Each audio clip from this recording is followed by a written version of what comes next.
It's amazing, isn't it? The way our brains just love to find these weird little connections, these patterns in the most random places. Like, have you ever noticed how people who say love polka dots, well, it turns out they're statistically more likely to speak three or more languages. Yeah, yeah. I know, right? Totally random.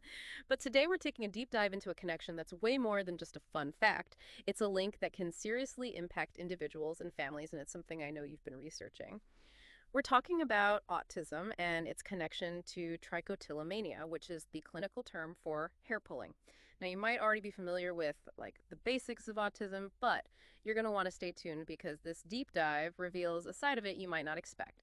I was especially intrigued when you mentioned researching the sensory sensitivities linked to autism. This connection to trichotillomania really highlights how the sensitivities can actually show up. Absolutely. And to really grasp just how important this link is, we really need to take a look at the numbers. So while roughly 1 to 2% of the general population experience, trichotillomania research shows that a whopping 6 to 15% of individuals with autism have this urge to pull their hair. Wow, that's a huge difference. It's definitely not just a coincidence. Exactly. Hmm. And here's another thing. It's not a one-way street. It's not just that autism makes hair pulling more likely. Studies reveal that about 30% of those diagnosed with trichotillomania also have autism. It's this fascinating kind of two-way relationship, what we call comorbidity, where two conditions show up together way more often than you'd expect just by chance. That's a powerful statistic for sure. But beyond the numbers, I'm really curious, like, what does this connection actually feel like for someone with autism who's dealing with hair pulling? What's going on in their world? What could be the reason behind this link? Now, that's the million-dollar question. And many experts believe it might be connected to how the brain processes sensory information in people with autism. Just imagine, if you will, feeling this constant itch or irritation you can't quite put your finger on. Pulling hair might be a way to get some relief, even if it's just temporary, or a way to feel a sense of control over that sensation. That makes a lot of sense, finding ways to cope with that sensory overload.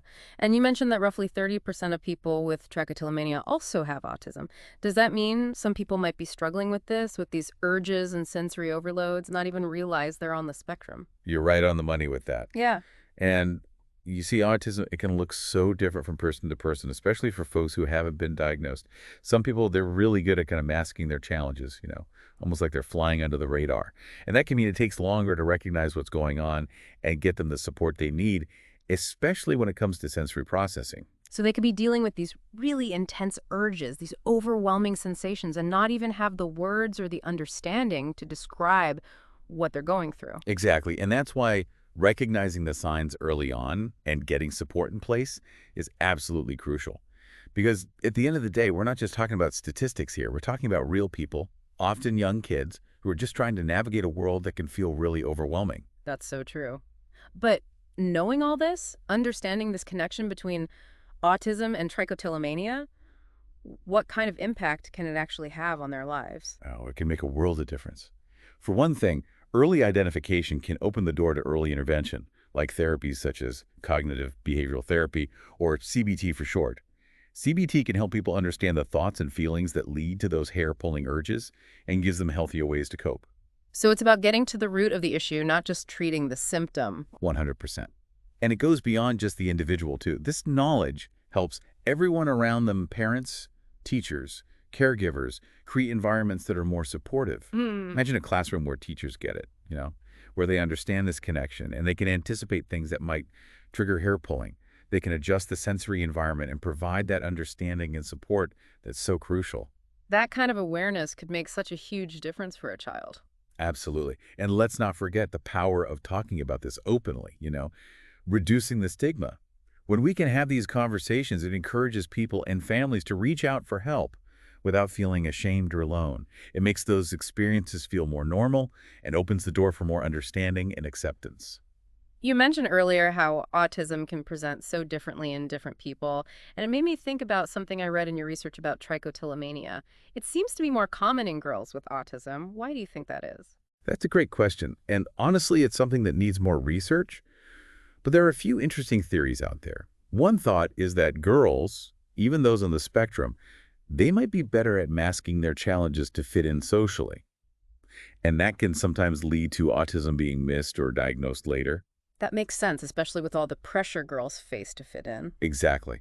And those societal expectations can really play a big role. From a very young age, girls are often hit with all these messages about appearance, especially about their hair. Imagine the extra pressure and distress that can put on a young girl with autism who's already trying to deal with sensory sensitivities and social It's anxieties. kind of like it's all connected, isn't it? The sensory stuff, the social dynamics, those pressures to fit in. It's a lot. It really is. And as you've picked up on throughout your research, getting that, recognizing those interwoven things is so key for providing good support. It's true. And it's easy to get stuck on like statistics and clinical terms, but at the heart of it, we're talking about actual people, going through these things. So if someone you know is struggling with hair pulling a kid, a friend, even yourself, could this connection to autism change how we see what they're going through? Yeah, that is the question, isn't it? Yeah. And it's one we should all be asking. Because seeing these connections, it's not about slapping on labels or diagnoses. It's about having more empathy, you Mm. know, more understanding and support for folks who might be trying to make sense of a world that feels overwhelming. I love that you said empathy because that's really what makes this connection so important. It's not enough to just see a behavior, it's about getting the why.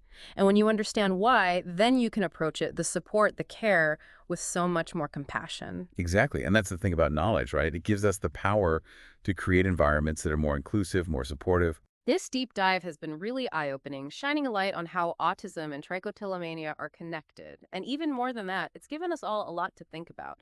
So to everyone listening, keep digging, keep those questions coming, and keep talking about this. The more we understand these links, the better we can make the world a more sensitive and supportive place for everybody.